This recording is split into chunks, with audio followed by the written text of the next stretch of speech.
Hello friends, आज आपण जे आहे आपण एका नवीन चॅप्टरला सुरुवात करत आहोत आणि आपलं इयत्ता 7व्या वर्गातील युनिट जे आहे 4 आहे आणि त्याचं unit 4.3 chasing the sea monster या प्रकरणाला आपण सुरुवात करणार आहोत. तर बघा, हे जे आपलं आहे न्यू चॅप्टर आहे chasing the sea monster. Chase करणे म्हणजेच काय मुलांना? पाठलाग करणे. Chasing the sea sea monster म्हणजे जो समुद्रातला जो राक्षस असतो. मॉन्स्टर म्हणजे काय?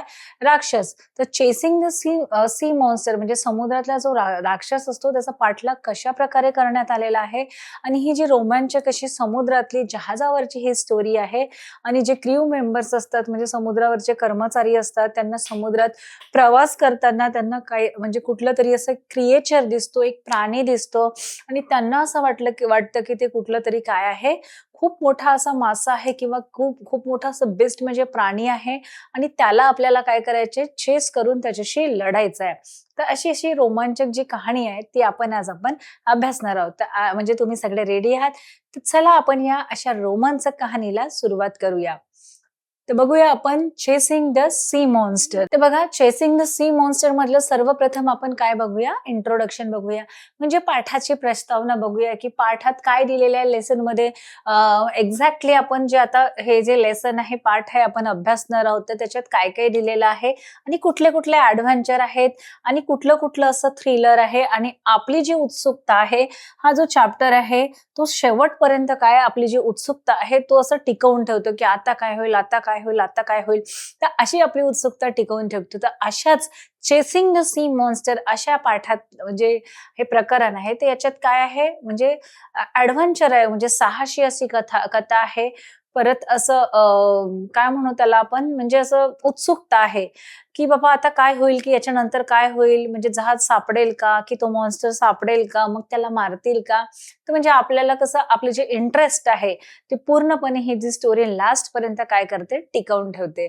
तर बघूया, हे जी कथा आहे म्हणजे काय आहे? आपल्या पाठाचं जे नाव आहे chasing the sea monster.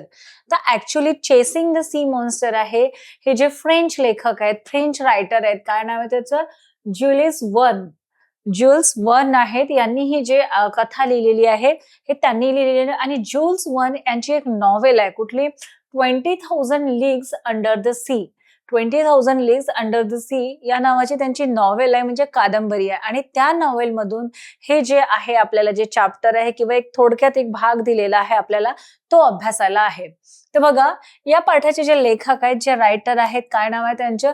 ज्युल्स Verne. A French writer is known as the father of science fiction.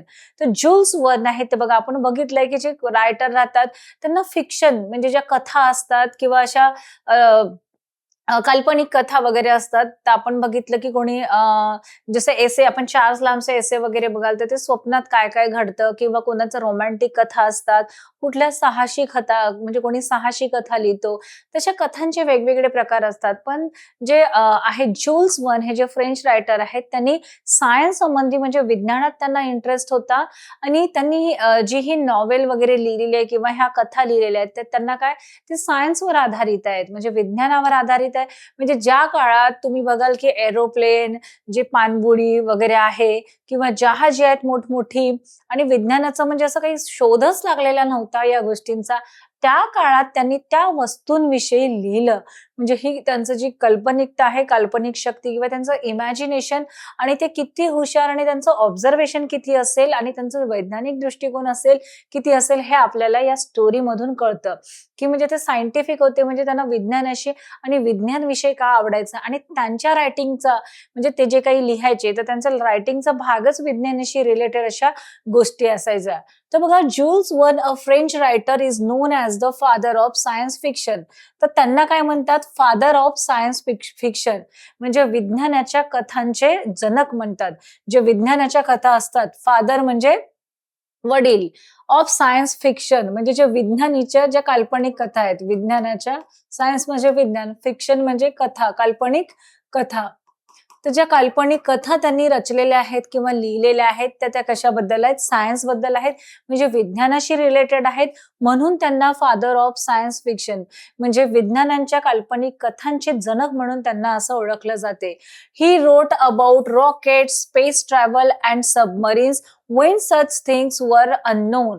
तर बघा त्यांनी त्या काळात जरी लिहिलं तर बघा ही रोट म्हणजे त्यांनी लिहिलेलं आहे अबाउट रॉकेट्स, म्हणजे आपण बघतो ना आकाशात रॉकेट्स दिसतात, रॉकेट विषयी लिहिलेलं आहे. आणि बघा हा वैज्ञानिक म्हणजे जे संशोधन लागलं त्यानंतरच रॉकेट्स, एरोप्लेन्स वगैरे अस्तित्वात आले. मग बघा काय दिलेलं आहे, स्पेस ट्रॅव्हल. स्पेस ट्रॅव्हल म्हणजे जे अवकाशातील जो काही प्रवास असतो, अंतराळ प्रवास असतो त्याच्याबद्दल लिहिलेला आहे. अँड सबमरीन्स, सबमरीन्स म्हणजे तुम्ही बघाल समुद्रात पाणबुड्या वगैरे असतात तर त्यांना काय म्हणतात, submarines. When such things were unknown म्हणजे त्या काळात लोकांना म्हणजे विज्ञानात या गोष्टींचा शोध सुद्धा लागला नव्हता, इन्व्हेन्शन नव्हतं झाला. जे सबमरीन असू दे, स्पेस ट्रॅव्हल असू दे, अंतराळ असू दे, आपले जे प्लॅनेट्स असू दे किंवा ज्या गोष्टी आहेत नवीन नवीन, जे आपण एरोप्लेन असू दे, रॉकेट्स, ज्या काळात या गोष्टींचा शोध लागला नव्हता त्या काळात त्यांनी या गोष्टी इमॅजिनेशन करून त्यांनी पुस्तकांमध्ये त्या संबंधी लिहिलेल्या आहेत. म्हणजे ते किती हुशार होते आणि त्यांना विज्ञानाविषयी किंवा येणारा जग कसं असेल ह्याची त्यांना कल्पना होती. म्हणजे त्यांना असं सेन्स होतं. ज्या गोष्टी त्या काळात माहित नव्हत्या त्या गोष्टीविषयी त्यांनी काय केलं, त्यांच्या कथेमध्ये किंवा नॉवेलमध्ये आपल्याला त्या गोष्टींचा उल्लेख केलेला दिसतो. In this passage from this his novel 20,000 Leagues Under the Sea.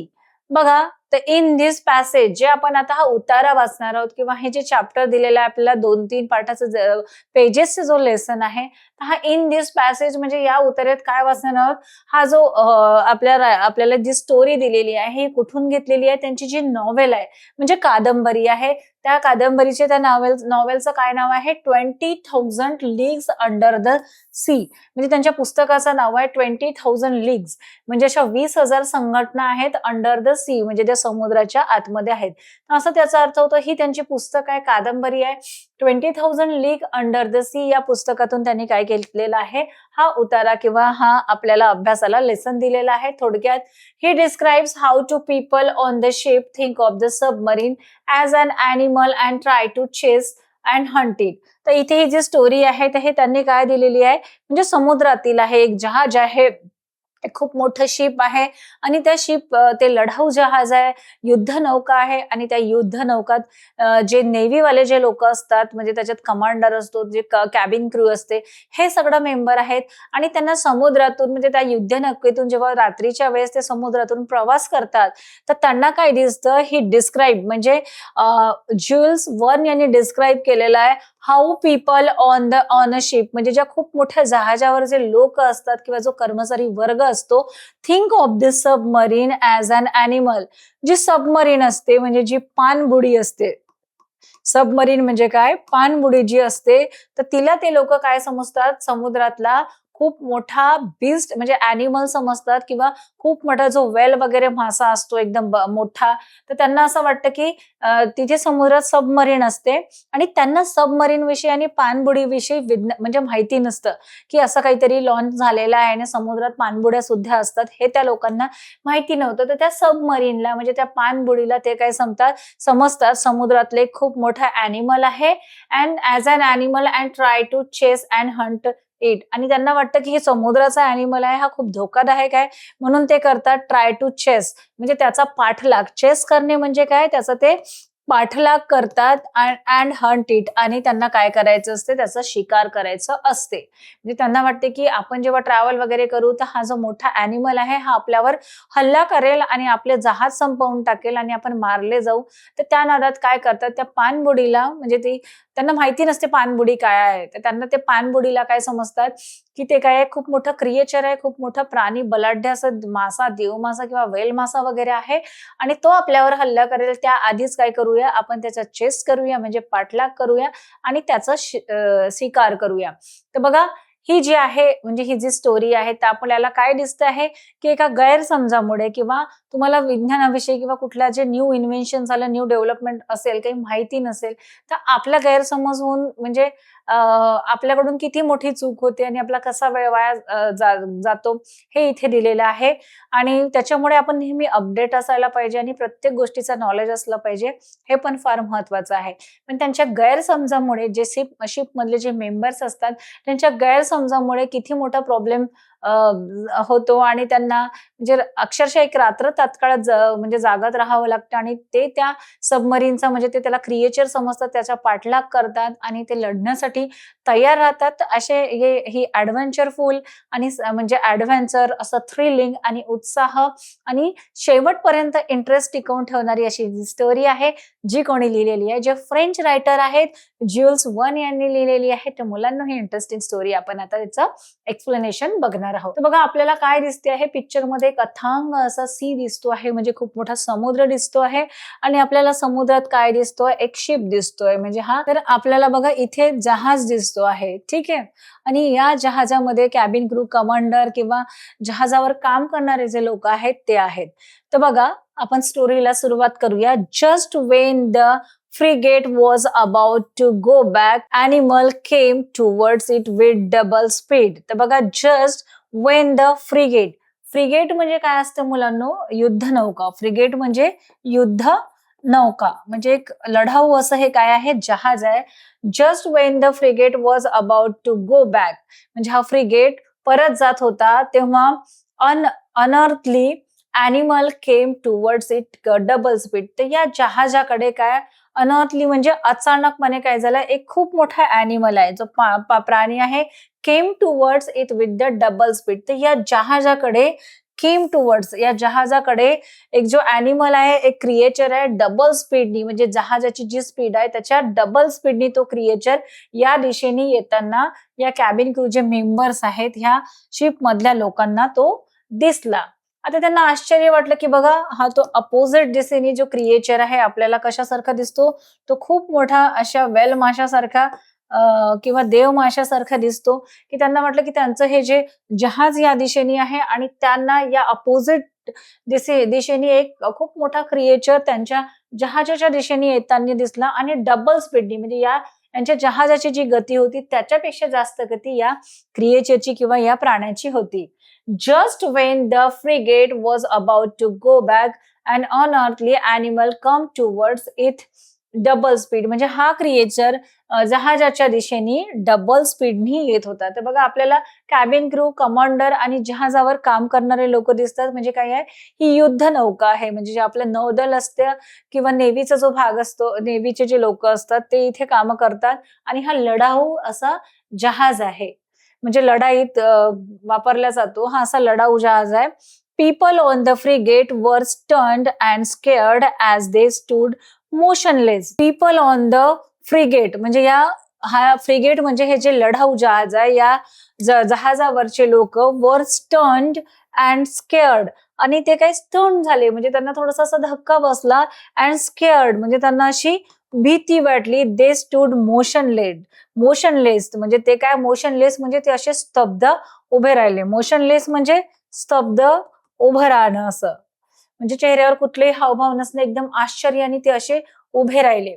तर बघा काय आहे याच्यात, पीपल ऑन द फ्रिगेट म्हणजे या जहाजावरची, लढाऊ जहाजावरची जी लोक आहेत, वर स्टन्ड आणि त्यांना थोडंसं म्हणजे असं आश्चर्य वाटलं. अँड स्केअर्ड आणि ते काय झाले, त्यांना भीती वाटायला लागली. अँड स्टूड मोशनलेस आणि ते स्तब्ध त्यांच्या जागी ते असे उभे राहिले, की म्हणजे त्यांना वाटलं की या अपोजिट डायरेक्शन येताना हा जो बलाढ्य असा प्राणी आहे तर हा कोण आहे ते असे बघायला उभे राहिले. The animal caught up with the frigate and circled it, wrapping it in sheets of electricity. तर काय आहे, द ॲनिमल म्हणजे हा आपल्याला क्रिएचर दिसतोय, हा ॲनिमल. पण बघा तेव्हा त्यांना माहिती नव्हतं की हा देवमासा आहे की सबमरीन आहे, हे त्यांना माहिती नव्हतं. ते लांबून काय पाहायचे, त्यांच्या शिप वरून पाहायचे. तर त्यांना हा जो लांबून हा जो प्राणी आहे किंवा असं बलाढ्य असं जे काही त्यांना ॲनिमल दिसत होतं, तर त्यांना वाटलं की हा देवमासा, वेल किंवा समुद्री राक्षस असावा. तर त्यांना याची कल्पना नव्हती की ते काय आहे, पाणबुडी या सबमरीन आहे, हे त्यांना माहिती नव्हतं. ते त्याला एक राक्षसच असं समजत होते. The animal caught up with the frigate. आता ह्या ॲनिमलनी, हा जो क्रिएचर दिसतो, यांनी याला कॉट केलं, याला पकडलं and circled around it wrapping in the sheets of electricity. ते त्यांनी कॉट केलं, पकडलं आणि ह्या समुद्राला असं सर्कल अराउंड म्हणजे असं एक गोल फेरी मारली and it seats of electricity. आणि असं वाटलं की यांनी जेव्हा गोल चक्कर मारलं, फेरी मारली, तेव्हा यांना असं वाटलं की इलेक्ट्रिक म्हणजे जे विद्युतची जशी चादर असते, त्या चादरीमध्ये, त्या विजेच्या चादरीमध्ये त्यांना असं लपेटण्यात आलेलं आहे, गोल चक्कर मारून त्यांना असं गुंडाळलेलं आहे, असं त्यांना, जे कॅबिन क्रू मधले मेंबर्स होते, हे असं त्यांना वाटलं की बघा ही अशी गोल जाऊन त्याला अशी चक्कर मारते. आणि त्यांना वाटलं की त्याच्यातून जे इलेक्ट्रिक असे जे इलेक्ट्रिसिटी म्हणजे विद्युत असं चमकदार जो प्रकाश निघत होता, त्यांना वाटलं की त्यांना असं राऊंड असं एका चादरीमध्ये गुंडाळल्यासारखं, इलेक्ट्रिक चादरीमध्ये गुंडाळल्यासारखा फील आला. The animal glowed profusely. Glowed profusely म्हणजे तो सारखं काय करत होतं, असं खूप चमकदार. ग्लोड म्हणजे असं चमकणे. तर जे ॲनिमल आहे म्हणजे हा जो प्राणी आहे तो काय करत होता, द ॲनिमल ग्लोड म्हणजे खूप चमकत होता, प्रोफ्युजली म्हणजे खूप त्याचा जो प्रकाश होता तो एकदम असा लख असा प्रकाश होता. आणि जे त्यांना जे असं क्रिएचर वाटलं, तर ते काय होतं म्हणजे ते चमकताना त्यांना वाटलं की प्रोफ्युजली खूप चमकदार आहे. बघा, the writer was surprised to see that the warship was fleeing and not fighting. तर बघा, द रायटर म्हणजे या आपली जी स्टोरी लिहिली आहे ती कोणी लिहिलेली आहे, जे फ्रेंच रायटर आहेत वर्ल, यांनी जी ही स्टोरी लिहिलेली आहे. तर त्यांना त्यांना काय वाटलं, द रायटर वॉज म्हणजे या स्टोरीचे जे लेखक आहेत त्यांना काय वाटलं, वॉज सरप्राइज्ड म्हणजे त्यांना असं आश्चर्य वाटलं. वॉज सरप्राइज म्हणजे ते आश्चर्यचकित झाले. To see that warship, warship to see that warship म्हणजे हे जे लढवय्ये आहेत किंवा जहाजावरचे जे लढाऊ, जे कमांडर किंवा जो कॅबिन क्रू आहे, ते वर्शिप आहेत, was fleeing and not fighting म्हणजे हे जहाज घेऊन ते काय करत आहेत, पळण्याचा प्रयत्न करत आहेत. म्हणजे त्या प्राण्यापासून दूर, फ्लिंग म्हणजे पळण्याचा प्रयत्न करत आहेत, अँड नॉट फायटिंग आणि त्या प्राण्याशी म्हणजे ते लढायचं टाळतात. तर त्यांना आश्चर्य वाटलं, जे आपले रायटर आहेत त्यांना, जुल्स वर्न आहे, त्यांना आश्चर्य वाटलं की अरे आपण तर लढवय्ये आहोत, आपण वर्शिप आहोत, तर आपण लढायला पाहिजे. तर आपण त्या प्राण्याशी न लढता म्हणजे फायटिंग न करता आपण तिथून पळून जातो. तर हे बघून त्यांना काय वाटलं, आश्चर्य वाटलं की आपण लढायला पाहिजे आणि आपण येथून काय करतो, पळून जातो, असं त्यांना वाटलं. Commander of the ship, commander Farragut was astonished. तर बघा, कमांडर ऑफ द शिप म्हणजे हे लढाऊ जहाज आहे आणि इथे काय आहे, पूर्ण कॅबिन क्रू, कमांडर वगैरे म्हणजे नेव्हीतले जे काही ऑफिसर आहेत ते तिथे आहेत, जे या जहाजाला डायरेक्शन देतात, दिशा देतात किंवा जहाज सांभाळतात. तर बघा, कमांडर या शिप मधले म्हणजे या जहाजातले जे कमांडर होते म्हणजे जहाजाचे जे मोठे अधिकारी होते, जहाजाचे जे अधिकारी होते, खूप मोठे अधिकारी होते या शिप मधले कमांडर फॅरागट. त्या ज्या कमांडरचं नाव काय होतं, त्यांचं नाव होतं फॅरागट. वॉज ॲस्टोनिज्ड म्हणजे त्यांना काय वाटलं, हे आश्चर्य वाटलं की म्हणजे हे काय होतं आहे की आपल्या समोर एवढा जो म्हणजे असं एक क्रिएचर येतो आहे. तर ते सगळं पाहून त्यांना असं आश्चर्य वाटलं की ते पण हा जो थ्रिल आहे किंवा हा जो प्राणी आहे ते पहिल्यांदाच बघत होते. आता बघा, त्या जहाजामध्ये तिथले एक म्हणजे जे प्रोफेसर होते, त्यांचं नाव काय होतं, प्रोफेसर ॲरोनिक्स. तर बघा, जहाजामध्ये त्यांची कॅबिन क्रू प्लस कमांडर आणि त्यांचे जे अधिकारी आहे त्यांची पूर्ण टीम तिथे होती. बघा, प्रोफेसर ॲरोनिक्स, तर जहाजामध्ये जे प्रोफेसर ॲरोनिक्स होते त्यांनी काय म्हटलं, commander said, I don't know what kind of fearsome creature. त्यांनी काय म्हटलं की प्रोफेसर ॲरोनिक्स, कमांडर सेड त्यांनी कमांडरला म्हटलं, I don't know what kind of fearsome creature, की मला माहित नाही, I don't know what kind of fearsome creature. Fearsome म्हणजे असं भयानक घाबरवणारा, क्रिएचर म्हणजे प्राणी. तर ते म्हणाले, commander said, I don't know what kind of fearsome creature, की मला माहिती नाही हा जो क्रिएचर दिसतो असं भयानक घाबरवणारा जो असं क्रिएचर आहे तो कुठल्या प्रकारचा क्रिएचर आहे किंवा कुठल्या प्रकारचा प्राणी आहे हे मला सांगता येत नाही. I am up against and don't no want my frigate running foolish risk in all this darkness. तर काय म्हणाला commander, I am up against, की मी त्याच्या विरुद्ध आहे. कशाबद्दल? की मला त्या क्रिएचरचं फायटिंग करण्याबद्दल किंवा त्याच्या मागे धावण्याबद्दल मी त्याच्या अपोजिट आहे, म्हणजे मी अगेन्स्ट आहे, मला हे पटत नाही. And I don't want my frigate, म्हणजे ते कमांडर म्हणतात की I don't want my frigate, म्हणजे जे माझं हे लढाऊ जहाज आहे, running foolish risk in all the darkness, म्हणजे काय आहे, ही रात्रीची वेळ आहे. यांचा जो शिपचा म्हणजे जहाज आणि फ्रिगेट म्हणजे जे युद्ध नौकेने जे प्रवास करत आहे हे संपूर्ण काय आहे, नाईट आहे, म्हणजे रात्रीची वेळ आहे, म्हणजे डार्कनेस आहे, रात्री सगळीकडे अंधार असतो. तर कमांडर म्हणतात की I don't want my frigate, की माझी अशी इच्छा नाही की जो माझा फ्रिगेट आहे, माझा जो लढाऊ जहाज आहे, running foolish risk in all the darkness, की या अंधारामध्ये, डार्कनेस म्हणजे अंधार, या अंधारात मी माझं बोट किंवा माझं जहाज त्या क्रिएचरच्या मागे घेऊन जावं, त्याचा पाठलाग करावं, रनिंग म्हणजे त्या जहाजाचा, त्या क्रिएचरचा पाठलाग करावं या एवढ्या अंधारात. तर माझी अशी इच्छा नाहीये आणि मला ते करायचं नाहीये, कारण अंधार भरपूर आहे आणि अशा अंधारात मी माझं जहाज त्या दिशेने घेऊ पाहायला म्हणजे मला आवडणार नाही. बिसाइड्स म्हणजे नंतर काय झालं तरी पण, how should we attack this unknown creature, how should we defend our self against it. तर बघा त्यांना प्रश्न पडला आता कॅबिन म्हणजे त्या शिपवरच्या लोकांना, बिसाइड म्हणजे च्या बाजूला, how should we attack this unknown creature, म्हणजे त्यांना प्रश्न पडला की हा जो अननोन क्रिएचर रात्रीच्या वेळेस आपल्याला दिसतोय, ज्याचा प्रकाश पण आहे आणि त्याची स्पीड पण भरपूर आहे, तर या अननोन क्रिएचरला, ज्याला आपण ओळखत नाही, हा कुठल्या प्रकारचा राक्षस आहे, कुठल्या प्रकारचा प्राणी आहे, की कुठल्या प्रकारचा मासा आहे, आपण त्यांना अजिबात ओळखत नाही. तर मग आपण how should we attack this unknown creature, या अननोन प्राण्याला किंवा या क्रिएचरला आपण कसं काय अटॅक करायचं, याच्याशी कसं काय लढायचं, कारण आपल्याला काहीच माहिती नाही. How should we defend our self against it, how should we defend म्हणजे डिफेंड आवर सेल्फ, म्हणजे आपण डिफेंड कसं करायचं, याला कसं हरवायचं, किंवा आपण स्वतःला म्हणजे असं प्रोटेक्ट कसं करायचं अगेन्स्ट हिम, म्हणजे त्या प्राण्यापासून, त्या अननोन क्रिएचर पासून आपण स्वतःला कसं वाचवायचं, हा प्रश्न त्या शिप मधल्या लोकांना किंवा जे कॅबिन क्रू कमांडर वगैरे असतात त्यांना प्रश्न पडला. Let's wait for daylight and then we will play a different role. आता त्यांनी ठरवलं की आता काय आहे, हा जो जहाज दिसतोय अंधारातून चाललेला आहे, रात्रीची वेळ आहे. मग त्यांना वाटलं की हे अननोन क्रिएचर आपला पाठलाग करतो आहे की आपल्याला दिसतोय, की आपण त्याच्याशी लढायचं कसं, कारण आता तर म्हणजे रात्र झालेली आहे. मग त्यांनी असं ठरवलं, let's wait for a daylight. Daylight म्हणजे आपण काय, सकाळ होण्याची वाट बघू. सकाळ जशी होईल तसा प्रकाश पडतो आणि प्रकाशात, उजेडात आपल्याला सगळं काही दिसतं. तर let's wait for a daylight म्हणजे आपण दिवस उजाडण्याची वाट बघू.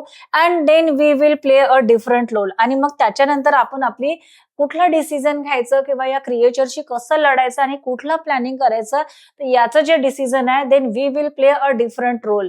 तर आपण याच्यात कुठली भूमिका घ्यायची आणि कुठली भूमिका घेऊन योग्य कुठला डिसिजन घ्यायचा आणि ते भूमिका घेऊन आपण कसं लढायचं, हे आपण उद्या सकाळी ठरवू. पण त्याच्यासाठी आपल्याला सकाळ व्हायची काय करावं लागेल, वाट बघावी लागेल. The whole crew The whole crew aboard the frigate Abraham Lincoln could not sleep. तर बघा, the whole crew aboarded the frigate म्हणजे जहाजावरचे जे काही आहे क्रू आहेत, म्हणजे जे मेंबर्स आहेत, क्रू म्हणजे कर्मचारी, क्रू म्हणजे कर्मचारी, म्हणजे होल क्रू जहाजावरचे जे सगळे कर्मचारी होते, अबॉर्ड द फ्रिगेट म्हणजे ज्या युद्ध नौकेतले जे सर्वचारी, जे कॅबिन क्रू होते, जे कर्मचारी होते, त्यांनी काय ठरवलं, Abraham Lincoln could not sleep. म्हणजे अब्राहम लिंकन म्हणजे काय, अब्राहम लिंकन त्या जहाजाचं नाव होतं, जे शिप होतं, शिप नेम, जे जहाज होतं त्याचं नाव काय आहे, अब्राहम लिंकन. ते या ज्या जहाजाने ते प्रवास करत होते त्याचं नाव काय होतं, Abraham Lincoln could not sleep. त्यांनी असं ठरवलं, अब्राहम लिंकन या जहाजावरची जी युद्ध नौका होती फ्रिगेट, तर त्यामधल्या जे कॅबिन क्रू आहे, कर्मचारी आहे, कमांडर आहे, त्या सगळ्यांनी ठरवलं की the whole crew aboard the frigate म्हणजे कोणीही रात्रभर झोपलेला नाही. Abraham Lincoln could not sleep म्हणजे अब्राहम लिंकन जहाजावरचं कुठलाही कर्मचारी, कॅबिन क्रू झोपलेला नाही, आणि ते कसं लढायचं आणि ते कसं आपण सामना करायचा, हे त्याचं काय करू लागले, ते विचार करू लागले. द फ्रिगेट कुड not compete with the monster speed and simply road with the wave. आता बघा त्यांनी काय केलं, रात्रीचा अंधार होता, त्यांनी ठरवलं होतं की जेव्हा सकाळ होईल, डे लाईट होईल, त्यानंतर आपण काय करायचं, कसं लढायचं, त्याचा योग्य रोल प्ले करू, म्हणजे भूमिका घेऊ. आणि मग त्यांनी ठरवलं की रात्रभर काय करायचं, आपण या जहाजावर, हे जे अब्राहम लिंकन नावाचं फ्रिगेट आहे, लढाऊ जहाज आहे, ते याच्यावर आपण कोणीच झोपायचं नाही आणि कोणाला झोप सुद्धा आली नाही. ते आपले पहारा देत उभे राहत, त्या क्रिएचरकडे बघत, सगळीकडे लक्ष ठेवत, ते सगळे कोणीही झोपले नाही, ते सगळे असे वॉच ठेवत होते. आणि सगळ्यांना प्रश्न पडला होता की आता आपण कसं लढायचं. द फ्रिगेट कुड not compete with the monster speed. आता बघा, जो फ्रिगेट आहे, जी ही युद्ध नौका होती, म्हणजे ही फ्रिगेट आहे, ही युद्ध नौका, म्हणजे जे अब्राहम लिंकन नावाचं जे जहाज आहे, द फ्रिगेट कुड not compete with the monster speed. तर ते जे क्रिएचर होतं, जे ते पाणबुडीला मॉन्स्टर समजायचे किंवा राक्षस समजायचे, तर ते जे आहे, तर त्याची जी स्पीड आहे, ते हे लोक काय, मॉन्स्टर स्पीड म्हणजे जो क्रिएचर किंवा त्यांना जे पाणबुडी राक्षस आहे असं वाटत होतं, त्या पाणबुडीची जी स्पीड होती ती काय होती, सबमरीनची स्पीड खूप जास्त होती. म्हणजे या जहाजापेक्षा, फ्रिगेटपेक्षा डबल स्पीडनी ते क्रिएचर किंवा ते पाणबुडी आहे खूप स्पीडनी जात होती. सो द फ्रिगेट कुड not compete with the monster speed. हे जे जहाज आहे, ते मॉन्स्टर स्पीड म्हणजे जे क्रिएचर यांना दिसला होता त्याच्या स्पीडला ते मॅच नव्हती करत किंवा त्यांना कॉम्पीट म्हणजे कॉम्पिटिशन करू शकत नव्हती आणि तेवढी स्पीड या जहाजाची नव्हती. And simply road with the waves. आता त्यांनी त्यांच्या सरळ मार्गाने जायचं, ज्या दिशेने हे जे जहाज चाललं होतं त्या दिशेने त्यांनी जहाजावर म्हणजे त्याच दिशेने जाण्याचा प्रयत्न, म्हणजे त्याच दिशेने ती सिम्पली रोड म्हणजे सिंपल, जसं वेव्स म्हणजे काय, लहरी. तर ज्या लहरी, ज्या समुद्राच्या लहरी होत्या, त्या लहरीवरून ते जहाज सिम्पली रोड म्हणजे जे रस्ता होता किंवा त्याला ज्या मार्गाने जायचं होतं, ते आपल्या संत गतीने त्या वेव्स वरून आपलं जहाज म्हणजे घेऊन जाऊ लागले. की त्यांनी म्हटलं की आपण आता बघूया काय होतं ते, आपण नंतर दुसऱ्या दिवशी बघूया. Near midnight the monster disappeared. Near midnight म्हणजे मध्यरात्री.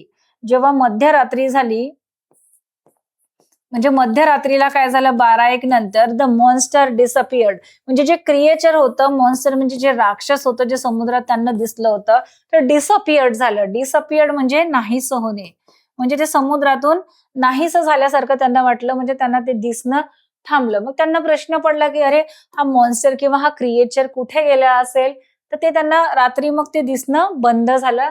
मग बघा, the crew on the frigate कुड नॉट अंडरस्टँड वाय. आता क्रू ऑन द फ्रिगेट म्हणजे ह्या जहाजावरचं जे क्रू होतं, म्हणजे हे आपल्याला कर्मचारी दिसतात, फ्रिगेटवरचे कर्मचारी दिसतात. The crew on the frigate, जहाजावरचे जे कर्मचारी आहेत, कुड नॉट अंडरस्टँड वाय, म्हणजे त्यांना असा प्रश्न पडला, त्यांना असं समजत नव्हतं की तो क्रिएचर किंवा जो मॉन्स्टर आहे तो कुठे गेला असेल आणि वाय म्हणजे कसा गेला असेल, आता काय करायचं आपण, आता त्यांना असं समजत नव्हतं. दे वर filled with fear and hope at the same time. आता बघा, ह्या कर्मचाऱ्यांच्या मनात काय होतं, दे वर फिल्ड विथ फिअर, आणि त्यांचे जे संपूर्ण जे मन आहे किंवा हृदय आहे ते भीतीने घाबरून आलं होतं. म्हणजे त्यांना खूप, त्यांचं जे हृदय आहे, मन आहे, ते खूप भीतीने घाबरले होते. And hopes at the same time, आणि त्याच वेळेस त्यांच्या मनात एक आशा सुद्धा होती. म्हणजे क्रिएचर पाहून तर दिशेनं असं झालं आणि कुठे गेला हा प्रश्न त्यांना पडला. आणि ऍज वेल ऍज त्याचबरोबर त्यांना काय झालं, दे वर फिल्ड विथ अ फिअर, ते भीतीने खूप घाबरलेले होते. And hope at the same time, आणि त्यांना एक अशी आशा सुद्धा होती की जेव्हा सकाळ होईल तेव्हा आपण त्याच्याशी काय करूया, त्या क्रिएचरशी आपण लढूया. संपूर्ण जे क्रू मेंबर होते ते काय होते, भीतीने घाबरलेले होते. तर बघा, आपल्याला हे दिसतात, हे जे कमांडर आहेत आपल्याला दिसतात की हे ऑफिसर्स आहेत, आणि मग हे जहाज चालवणारे हे जे कॅबिन क्रू आहेत हे सांभाळतात. ते इथे हे आदेश देणारे म्हणजे कमांडर, ऑफिसर्स लोक आहेत, आणि कॅबिन क्रू अन्य कर्मचारी सुद्धा आहेत. बघा, मग काय झालं, इट वॉज ऍट 12:53, म्हणजे रात्रीचे किती वाजले, 12:53, म्हणजे मिडनाईटची वेळ होती, मध्यरात्रीची वेळ होती. That the loud hiss was heard resembling the sound made by. तर बघा, रात्रीच्या 12:53 त्यांना दॅट द लाऊड हिस म्हणजे असं फू फू, जशी कुकरची शिट्टी वाजते आणि त्याचा फू फू असा आवाज येतो ना, असा फू फू आवाज येणे, असं फू किंवा शिट्टी. लाऊड म्हणजे खूप मोठा असा, त्यांना प्रचंड मोठा असा, हिस म्हणजे कुकरच्या शिट्टी सारखा असा फुसकारे देणारा आवाज त्यांना आला. वॉज हर्ड म्हणजे त्यांना ऐकायला आला. हर्ड म्हणजे ऐकणे.